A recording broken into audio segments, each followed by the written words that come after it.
ডিগ্রিধারী BSc engineer যারা রয়েছে দশম গ্রেডে সরাসরি চাকরির জন্য ওরা দাবি জানাচ্ছে 3 দাবি। সেটা অযৌক্তিক এবং একদম মনে করেন যেটা রাষ্ট্রবিরোধী একটা কাজের জন্য সম্মুখীন যেভাবে হয় সেরকম।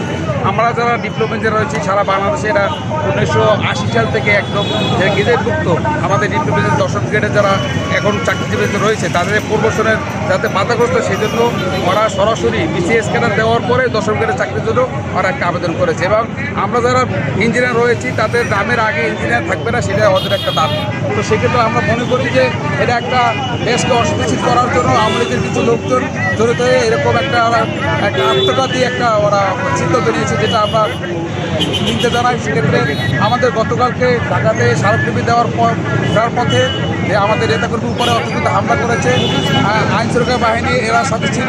তো আমাদের সারা বাংলাদেশে যে আজকে যে আমাদের যে দাবি সেটা বাস্তবায়ন করার জন্য আমাদের ডিপ্লোমা সবাই পেশাতে বিচার সবাই এখানে রয়েছে। তো আমাদের যে ওই ওদের 3 দফা দাবিটা প্রত্যাহার করার জন্য আমরা এখানে দাঁড়িয়েছি। যে আমাদের এই দাবি যদি না মানে তাহলে আগামীতে আমাদের যে একদম টোটাল আমাদের কার্যক্রম থেকে শাটডাউন ঘোষণা করে সারা বাংলাদেশ অচল হয়ে যাবে।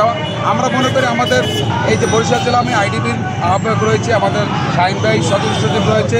তো আমাদের বিভাগীয় পর্যায় থেকে আমরা এখন যে বর্তমানে একটা আন্দোলন চলে সেই আন্দোলন কমিটির আহ্বায়ক সদস্য আমরা রয়েছি।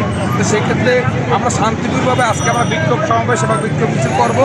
যদি সরকার যদি আমাদের যে 7 দফা দাবি রয়েছে সেই দাবি যদি না মেনে নেয় তাহলে আমরা কঠোর থেকে কঠোর আন্দোলন করবো এবং বরিশাল অঞ্চল একদম টোটাল শাটডাউন একদম চলাচল যাতে আমাদের দাবি না আগ্রহ।